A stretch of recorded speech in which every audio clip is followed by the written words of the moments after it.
दोस्तों इस वक्त जहां पूरी दुनिया की नज़र लद्दाख में टिकी हुई है, क्योंकि जहां दो परमाणु हथियार संपन्न देश युद्ध के लिए तैयार है और दोनों देशों के बीच तनाव बना हुआ है और बातचीत से इस तनाव का भी कोई हल नहीं निकल रहा है। चीन भी अपना पूरा जोर लद्दाख में लगाया हुआ है और ऐसे में भारत ने अरुणाचल प्रदेश में कुछ ऐसा कर दिया है जिसके कारण चीन को बहुत बड़ा झटका लगा है, क्योंकि चीन को ये उम्मीद नहीं थी कि जो काम चीन करता था वो काम अब भारत कर रहा है। भारत ने अरुणाचल प्रदेश में एक ऐसी जमीन पर कब्जा कर लिया है जिसकी वजह से चीन और भारत की सेना 8 महीनों तक आमने सामने थी और ये भी कहा जा रहा है कि इस जगह पर भारत भारी मात्रा में इंफ्रास्ट्रक्चर का निर्माण करने वाला है, ताकि जिस तरह चीन ने लद्दाख में हरकत करी है और अगर चीन बाद में उत्तरी लद्दाख में आगे ऐसी हरकत करता है तो इस जगह को केंद्र बनाकर चीन को मुंह तोड़ जवाब दिया जा सके। तो दोस्तों आज के इस वीडियो में मैं आपको बताऊंगा कि ये चीन के लिए कितना बड़ा झटका है और इस ज़मीन का इतिहास क्या है। तो दोस्तों वीडियो को अंत तक जरूर देखें। दोस्तों पहले हम इस ज़मीन के इतिहास के बारे में जान लेते हैं। दोस्तों अरुणाचल प्रदेश में एक डिस्ट्रिक्ट पड़ता है तवांग। वहाँ से 17 किलोमीटर दूर एक बहुत स्ट्रेटेजिक ज़मीन है जिस पर चीन की गंदी नज़र बनी हुई है, जिसका नाम है सुंगरू। ये बात साल 1962 की है जब चीन और भारत के बीच युद्ध छिड़ गया था। तब चीन की सेना ने अरुणाचल प्रदेश के आधे से भी ज़्यादा हिस्से पर कब्जा कर लिया था। फिर चीन ने एक तरफा युद्ध विराम घोषित कर दिया और उसकी सेना मैकमोहन रेखा के पीछे लौट गई। जब चीन अरुणाचल प्रदेश पर दावा करता रहता है तो आखिर चीन 1962 की लड़ाई के दौरान वो पीछे क्यों हट गया? वो चाहता तो युद्ध के बाद भी कब्जा किए गए इलाके को अपने पास ही रख सकता था।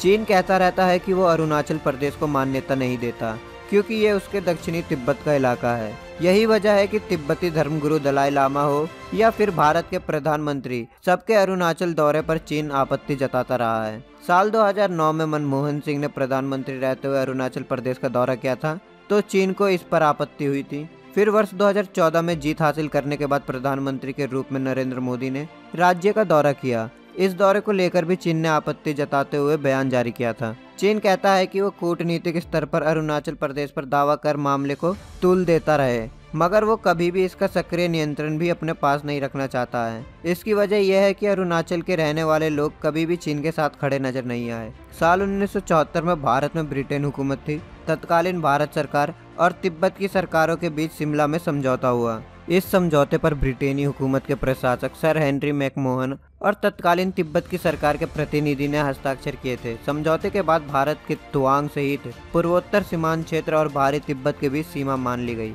भारत को आज़ादी 1947 में मिली, जबकि पीपल लिबरेशन ऑफ चाइना 1949 में अस्तित्व में आया। लेकिन चीन शिमला समझौते को ये कहकर खारिज करता रहा कि तिब्बत पर चीन का अधिकार है और तिब्बत की सरकार के किसी प्रतिनिधि के हस्ताक्षर वाले समझौते को वो स्वीकार नहीं करेगा। लेकिन भारत में तत्कालीन ब्रिटेनी हुकूमत ने मैकमोहन लाइन दर्शाता हुआ मानचित्र पहली बार वर्ष 1938 में ही आधिकारिक तौर पर प्रकाशित किया। यूं तो अरुणाचल प्रदेश को लेकर चीन ने उतनी आक्रामकता नहीं दिखाई थी, लेकिन जानकारों का कहना है कि वर्ष 1986 में भारतीय सेना ने अरुणाचल प्रदेश के तुआंग के सुमदुरोंगचू के पास चीनी सेना की बनाई स्थायी इमारतें देखी। इसके बाद भारतीय सेना सक्रिय हुई और उसने हाथुंग ला पर अपनी तैनाती को मजबूत कर दिया।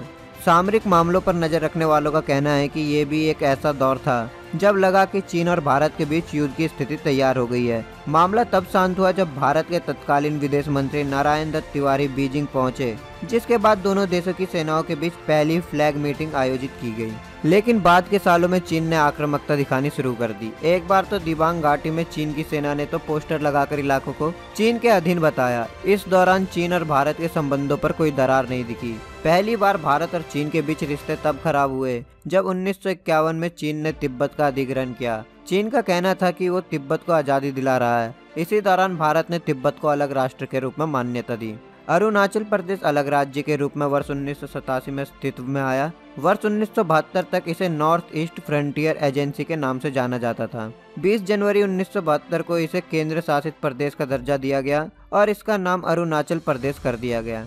पूर्व में स्थित अंजाव से लेकर राज्य के पश्चिम में स्थित तवांग तक लाइन ऑफ एक्चुअल कंट्रोल यानी एलएसी के आसपास के 1126 किलोमीटर के इलाके के पास चीन की गतिविधियों के निरंतर बढ़ते रहने की बात सामने आने लगी। बीच बीच में चीन मानचित्र भी जारी करता रहता है जिसमें अरुणाचल प्रदेश के कई इलाकों को वो अपना हिस्सा बताता रहता है। सबसे ज्यादा गतिविधियां दिबांग घाटी में देखी गई है, जहां से चीन की पीपल्स लिबरेशन आर्मी की घुसपैठ की खबरें मिलती रहती है। नियंत्रण रेखा के पास स्थित इलाकों में चीनी सेना ने अपनी मौजूदगी लगातार बढ़ाता भी जा रहा है और कई इलाकों से उसने सड़कें और नदियों पर पुल बनाने का भी काम किया है। लेकिन जिस बात से अरुणाचल के राजनीतिक दल और स्थानीय लोग परेशान हैं, वो है चीन की बढ़ रही गतिविधियां। कई नेताओं ने केंद्र सरकार का ध्यान भी इस ओर आकर्षित किया है। इनमें से एक है अरुणाचल प्रदेश पूर्वी सीट के सांसद तापिर गाओ, जिन्होंने इसको लेकर प्रधानमंत्री नरेंद्र मोदी को चिट्ठी भी लिखी है। दोस्तों, सुंगरू इलाका भारत और चीन के लिए इतना महत्वपूर्ण जगह है कि सुंगरू में भी दोनों देशों ने काफी मात्रा में सेना और हथियार को तैनात कर दिया है। और ये पहली बार नहीं हुआ है। भारत और चीन के बीच जब भी विवाद होता है तो इस सुंगरू पर भारी मात्रा में दोनों देश अपनी सेना को तैनात कर देते हैं, क्योंकि ये एक स्ट्रेटेजिक लोकेशन है। सुंगरू इलाके से पूरे अरुणाचल प्रदेश में नजर रख सकते हैं। तो ऐसे में भारतीय सेना द्वारा जो ये कब्जा है, ये अपने आप में ही एक बहुत बड़ी बात है। अब भारत इस 200 हेक्टेयर जमीन पर पूर्ण रूप से इंफ्रास्ट्रक्चर खड़ा करेगा, ताकि अब चीन का कब्जा इस जगह पर आने वाले समय में ना हो। अब भारत सुंगरू में पूर्ण रूप से सेना की टुकड़ी भी तैनात करेगा, ताकि किसी भी मौसम में भी भारतीय सेना तैनात रहे और चीन कभी भी इस जगह पर कब्जा ना कर पाए। दोस्तों, आपको बता दूं कि इस इलाके में भारत और चीन के बीच झड़प की भी आशंका बहुत होती है। 1984 और 1986 में भी दोनों देशों के बीच झड़प हुई और 1986 में तो झड़प 8 महीनों तक चली थी। अब इस इलाके पर भारत का ही पूर्ण रूप से कब्जा रहेगा और अब भारत चीन को पटखनी देने के लिए भी तैयार है। दोस्तों, क्या भारत की ये स्ट्रेटेजी कामयाब होगी? मुझे तो लगता है। आपको क्या लगता है? कमेंट बॉक्स में अवश्य बताइए। साथ ही इस वीडियो को लाइक और अपने दोस्तों के साथ शेयर करना बिल्कुल भी ना भूलें। अगर आप हमसे इंस्टाग्राम और फेसबुक में जुड़ना चाहते हैं तो आप हमें इंस्टाग्राम और फेसबुक में जरूर फॉलो करें। लिंक आपको डिस्क्रिप्शन बॉक्स में मिल जाएगा। अगर आप हमारे चैनल पर नए हैं और आपने अभी तक हमारे यूट्यूब चैनल को सब्सक्राइब नहीं किया है तो आप अभी सब्सक्राइब कर ले। साथ ही बगल में जो बेल आइकन है उसे भी ऑल में क्लिक कर ले, ताकि हमारी आने वाली नई वीडियो आप तक सबसे पहले पहुंच सके। तो दोस्तों, मिलते हैं नेक्स्ट वीडियो में। तब तक आप अपना और अपने परिवार का ख्याल रखें। जय हिंद, जय भारत। दोस्तों, अगर आपको ये वीडियो पसंद आए तो वीडियो को लाइक करें, सब्सक्राइब करें और इस घंटे को बजाय ऑल प्रेस करें हमारी वीडियो सबसे पहले देखने के लिए।